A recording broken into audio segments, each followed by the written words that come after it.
Te cuento que Esmeralda, Herederas de la Voz, se presenta los domingos de agosto en Espacio Máscara, ahí en Avenida Santa Fe 920. No tenía la dirección, así que, sabía que era en Avenida Santa Fe, claro, pero acá viene justito. Y para hablar justamente de esta obra, nos visitan Marcelo Abeldaño y José Manuel Sánchez. ¿Cómo están? Hola, muy bien. Gracias por invitarnos. Muy bien, gracias, Juan. Bueno, un placer. Con Marcelo ya hemos hablado este año, pero de forma virtual, así que en realidad es casi como la primera vez. Exacto, así es. Bueno, ¿cómo están? Muy bien, muy contentos de estar acá. Sí. Nos pusimos de acuerdo para venir con Joselo. Dijimos, vamos a visitar a Juan y hablar de Esmeralda. Qué linda oportunidad. Hablar de teatro. De teatro, obviamente. Sí. Porque Marcelo, es una obra de teatro. Sé que este año venís haciendo de todo en el sentido teatral, es decir, estás como en diferentes producciones, ¿no? Estás ahí como atrás, adelante, que el ensayo, seguro que hay algo que estás ensayando, no sé si se va a estrenar dentro de poco o no. Entonces también ahí aprovecho para preguntarle a José si estás, aparte de esta obra, con otras cuestiones teatrales, ¿no? No, teatrales no, pero algo parecido. Estoy dispuesto a terminar la facu, estudio cine, así que estoy haciendo la práctica final. Bien. Y incluí en mi proyecto la obra esta, porque es historia argentina, y esta obra tiene mucho de historia argentina. Transita el siglo XX y comienzo del siglo XXI, entonces dije, bueno, ya que decidí terminar la universidad, y este es un proyecto nuevo al que me invitaron a participar, entonces, estoy en eso, que es más o menos lo que estoy este año haciendo. Fíjate, Marcelo, cómo este señor tiene, cómo maneja la narrativa de que una pregunta que podía responder cualquier otra cosa enganchó directo a la obra. Sí, ese es el sentido argumentativo, todo. Bien. Entonces me voy a aferrar a esto que decís de la parte histórica y quiero que me cuenten justamente de qué se trata esta obra. Esmeralda comienza con Esmeralda. O sea, el personaje que le da nombre a la obra es una joven siria traída a comienzos del siglo XX al norte de Córdoba por un casamiento por arreglo con un señor mayor, también de origen sirio o libanés. Él es del Líbano. Y a raíz de este matrimonio arreglado y todas las reglas alrededor de ello y todas las expectativas sobre este matrimonio, es que se desprende la historia, cuando las cosas no salen como estaban planificadas, digamos. Entonces suceden cosas que van llevando la historia por otro lugar. Y las herederas son justamente las mujeres que siguen en el linaje a Esmeralda. Exacto. Y llegan hasta el siglo XXI. Entonces la obra transita, como dijo Joselo, casi un siglo de la historia argentina a través de las experiencias de estas mujeres. Sí, transita, el peronismo, la revolución libertadora, y después hay como unos recortes ahí históricos de las distintas presidencias, Frondizi, Ilía, y hasta llegar a la actualidad. Así que creo que es una obra interesante en ese sentido, ¿no? En el aspecto histórico que rescata de nuestra historia argentina, así que sí, y yo la calificaría como una obra militante en ese sentido también. Es una postura muy clara la que tiene la obra, y una mirada, digamos, crítica de la realidad, y uno podría decir, y una mirada crítica a los procesos históricos actuales también, ¿no? Así que puede ser que incomode, porque hay muchas personas que se incomodaron al verla, pero creo que el sentido del teatro y si se quiere decir del arte es ese, ¿no? Es incomodar. Así que en lo personal estoy contento de este proyecto, por eso yo acepté participar, si bien mi participación soy un secundario, pero estar en este proyecto a mí en lo particular, en lo personal, me pareció un compromiso que yo quería asumir y bueno, ahí estamos. Militancia desde la causa, ¿no? Desde la causa de la búsqueda de las mujeres por lograr los derechos que les corresponden, ¿no? Entonces obviamente se atraviesan personajes, Alicia Moró, Eva Perón, o sea, la historia no se puede negar. Entonces hay que atravesarla como corresponde. Desde la piel, por ejemplo, uno de los personajes es una descamisada en sí. Entonces en ella se ve manifestado todo este fervor militante. Otros personajes son movidos por pérdidas o por búsquedas. Entonces hay distintas instancias, pero todas documentadas. Hay mucho material documental que se pasa con multimedia. Mucho, no 20 minutos. Se va... por recortes. Claro, recortes, se va insertando sí, dentro de algunas breves transiciones y te van dando el contexto histórico para lo que está por suceder en la escena. Sí. Desde esa parte, por ejemplo, a mí me fue muy grato ver muchas cosas que yo, por ejemplo, pude organizar en mi cabeza una línea de tiempo. Hay nombres que uno tiene de la historia o de calles o de documentales, pero no los pones en orden. Y esta obra va nombrándolos uno por uno. O sea, no es una clase de historia aburrida y sin forma. Es justamente un paseo, pero a través de la piel de estas mujeres que viven su lucha. Sí, como el contexto histórico es, digamos, la sustancia que va transformando al personaje, ¿no? Uh-huh. En este caso, la lucha de las mujeres, la obtención del voto femenino, digamos, no es que el personaje se transforma porque sí, sino que hay todo un contexto histórico que impulsa esa transformación. No se da porque sí, y eso es como que la obra lo deja muy claro, ¿no? Marca muy bien eso. Me dejan pensando, bueno, en varias cosas, hay varias aristas, empezando con que el teatro es político ante todo, entonces, si justamente como tomando ahí tus palabras, si no incomoda, entonces ¿para qué? ¿No? Por supuesto, después hay otros géneros como siempre, pero ¿para qué? Y en esta cuestión de la mirada, una mirada familiar es de alguna manera, ¿no? Uh-huh. A partir de un hecho y después lo atraviesa toda esta cuestión política, como bien van diciendo. Quería que me cuenten cómo fue para ustedes involucrarse, para las actrices, entiendo, para quien la escribió, para quien la dirigió también, cómo se fue dando, si ustedes, por ejemplo, les dio más curiosidad, dijiste, por ejemplo, esto de las calles, ¿no? Sí. De los próceres o las personas que están en las calles, si les dio esa curiosidad no solamente por los nombres, sino para meterse y saber aún más de lo que seguramente saben, porque generalmente sucede que cuando hay una obra marcadamente o con un tinte político, siempre hay la gente que acepta, hay un bagaje que tiene detrás, ¿no? Entonces, ¿cómo fue toda esa cuestión para el grupo en sí? Me gustaría, por ejemplo, que hoy hubiera alguna de las mujeres del elenco, que uno de nosotros dos fuera alguna de ellas, sí. Porque que justamente la obra habla mucho de las mujeres, pero bueno, nos tocó a nosotros. Sin embargo, como decís, sí, cada quien acepta cuando lee el guión, sabe de qué se trata, nada es una sorpresa. ¡Oh, ¿por qué me metieron aquí? Yo no quería saber nada de esto. Sí. Obviamente que sabés, y si lo asumís es porque también sentís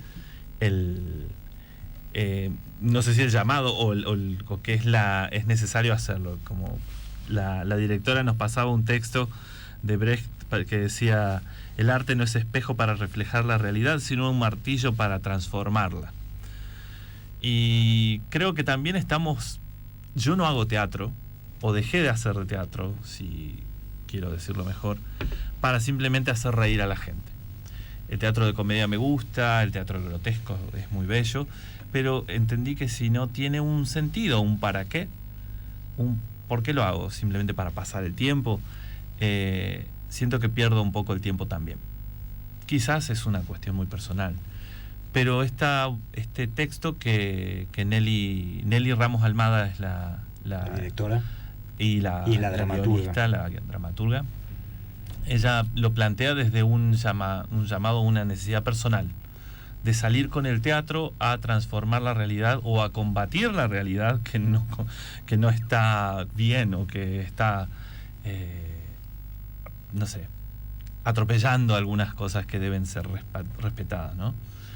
Y para mí fue una linda mirada hacia una época que, como te digo, estaba un poquito desdibujada. La época, por ejemplo, del sufragio femenino, yo no sabía que había un partido peronista femenino. Ni me enteré en la obra, que fue el único partido íntegramente conformado por mujeres, y que a raíz de eso el 33% de las bancas del Senado o del cuerpo de diputados tenía que ser mujeres. O sea, sí, el cupo femenino, como una búsqueda de lograr esta igualdad, apareció allí y yo no tenía idea. O sea, hay muchas cosas de las que me vengo a enterar, y gratamente, ¿no? Porque digo, hablamos tanto sin saber. Mejor empezar a instruirse un poco para hablar con fundamento. Sí, capaz que la obra es un disparador para que muchas personas salgan y digan, esta es parte de la historia argentina desconocida, voy a indagar o a profundizar más.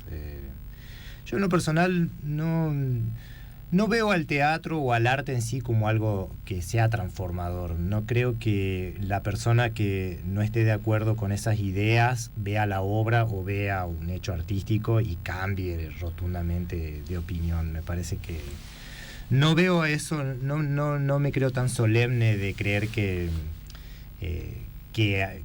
una obra de teatro pueda modificar la realidad. Pero sí pienso que si hay algo que tiene el teatro también de singular, es eso de sentarse y compartir una reflexión conjunta donde el espectador se sienta y participa mirando eso que uno ha preparado, y a lo mejor sí reflexionar sobre los hechos, pero no soy tan optimista de creer que la realidad pueda cambiarse, ¿no?, de esa forma. Pero es un envión que a lo mejor das. Pasa que no sé si es como una especie de que el predicador desde su púlpito te hace, qué sé yo, convertirte. Claro, sí, también de repente te das cuenta de todos tus pecados y arrepentís.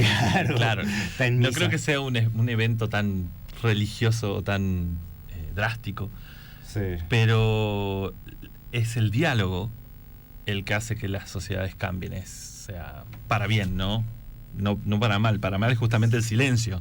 Sí, también. Pero cuando uno habla, cuando uno planta un diálogo, cuando uno planta una idea, quizás no convence a nadie, pero aunque sea, incomoda, o aunque sea, moviliza, o aunque sea, deja sembrada una duda, o un mira, no lo había visto de esta forma. Claro. Sí, me pasó con la obra con la que hablamos la vez anterior, del hombre en cuestión, que también tiene un mensaje muy marcado y muy profundo, pero está tratado de una manera un poco más sutil. Y mucha gente se fue reflexionando sobre el verdadero tema, quitando de lado lo demás. Que, por ejemplo, cuando hablamos de esta obra de Esmeralda, hay que dejar de lado lo que son partidismos políticos, lo que son fanatismos, lo que son ideas. Y hay que ver el sentido profundo que es el derecho del ser humano a vivir en sociedad y a poder participar en ella libremente. Las mujeres estaban excluidas del voto, estaban excluidas de muchos aspectos de la vida social. Hoy muchas personas asumen que siempre fue así, que las mujeres pudieron votar. Tenés que ver simplemente que en países del primer mundo no fue hasta hace mucho que no podían hacerlo. O sea, veníamos hablando con José, los derechos humanos, ¿hace cuánto de la Declaración de los Derechos Humanos? Año 48. Ni 100 años. Después de la Segunda Guerra Mundial. Ni 100 años que tenemos por escrito, que las personas tienen derecho a vivir. O los derechos del niño. Los derechos del niño. O sea, hay muchas cosas que damos por sentado que siempre fueron así, sobre todo las generaciones más jóvenes y las generaciones de mi edad y más viejas todavía, que tendemos a olvidarnos de las cosas. refrescar las luchas y lo que costó llegar a donde estamos, incluso cuando estar donde estamos no es el mejor de los lugares todavía, nos hace pensar en que si tenés un derecho, cuidalo. Y nunca lo fue, ¿no? El mundo nunca fue un lugar amable, ¿no? La Edad Media no era un lugar amable para estar tampoco. O sea, que capaz que estamos mejor que hace 200 años atrás. Es posible. Que sea, hay algunas cuestiones de salud que están mejor. Sí.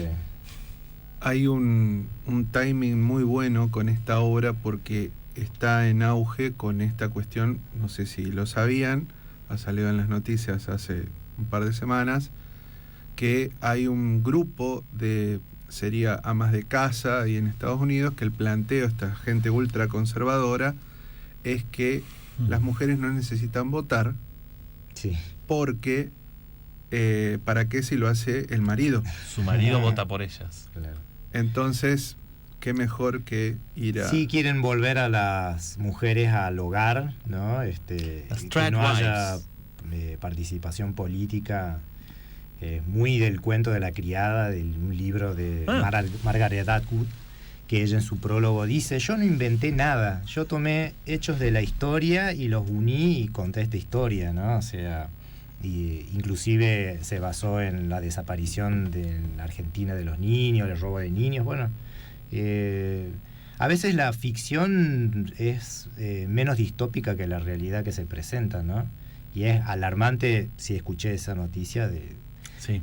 Y bueno, nuestra obra empieza con una chica que viene de Siria comprada, o sea, y ya eso para muchos es como que lo miran como aterrados de ver eso, ¿no? Menor de edad. Menor de edad, sí. Y eso estaba y para algunas religiones y formas todavía está totalmente naturalizado. Es que, Juan, yo casi, no sé, sentí un fuego adentro mío, quería matar a una persona en un momento, una persona que quiero mucho, pero que cuando escuché decir cosas como que, por ejemplo, que en ciertos lugares del mundo el marido le pega a la mujer en público y está bien porque es cultural, y yo digo, bueno, con cultural podemos justificar tantas cosas que no dejan de ser violencia y abuso, por más que sean culturales. Algo que a mí me aterra es la experiencia en Afganistán. En menos de 4 años que volvió el régimen talibán, sí, que Estados Unidos se fue, dijo, ya no tenemos más interés en Afganistán, nos vamos, y dejaron que los talibanes tomaran el poder. Las mujeres que antes iban a la universidad, que tenían vida social, que eran personas, eran individuos con derechos y libertades en la sociedad, ahora están de nuevo bajo su, no me acuerdo cómo se llama, el velo integral. El velo integral ese. Sí, no pueden hablar en público. Y eso es algo que hace 5 años. O sea, imaginemos que esto sucediera en Argentina. Y todas las mujeres de más de, creo que 9 años, 10 años, cuando dejan de ser niñas, pierden todas sus libertades. Tuvieran que salir vestidas hacia la calle, no pudieran hablar, no pudieran salir a la calle si no estuvieran con un hombre, no pudieran hacer nada, no hablemos de votar, no pudieran ir a clases, no pudieran, no sé, ir a un gimnasio, nada. Eso nos tendría que aterrar, y eso sucedió. Está bien, en Argentina no llegamos a tener no venimos de que las mujeres estén abajo de un velo integral, pero hay cosas que se pueden perder. Y no son solo las mujeres quienes han ganado derechos y quienes los pueden perder. La obra justamente evidencia que todos los derechos que se consiguieron fueron eso, una victoria, un logro, pero que te los pueden sacar, sociales. Sí. Pero que se pueden perder. Y que es necesario estar consciente de eso para mantenerlo, para conservarlos, porque van a venir a por ellos. Alguien los tenía antes, cuando los lograste recuperar. Alguien te los va a querer quitar. Chicos, ¿me pueden recordar cuándo va a estar y que esto era una obra de teatro? Sí, nos fuimos sí. Bueno, pero todo digamos, circunda en lo que es la temática de la obra, ¿no? O sea, al fin y al cabo... La obra tiene una historia, no es solamente filosofía y reflexiones. Estamos todos los domingos de agosto, nos queda el domingo mañana, sí, y 2 domingos más en 19 Espacio horas. Máscara. 19 horas. A las 19 horas en Espacio Máscara en Santa Fe 920. Bárbaro. ¿Dónde conseguimos las entradas?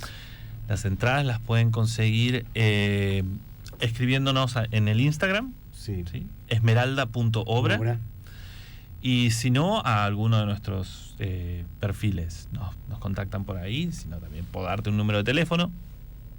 Si te lo acordás. 351-751-6807. Es el mío, por eso lo doy. Bueno, con tanta confianza. Pero ahí ahí se pueden solicitar las entradas, hacer las reservas y nos pueden seguir por Instagram, ahí van a tener más información. Exacto.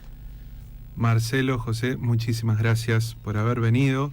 Todos los éxitos para esta obra y bueno, seguro va a ser hasta la próxima. Muchas gracias. Muchas gracias, Juan. Gracias.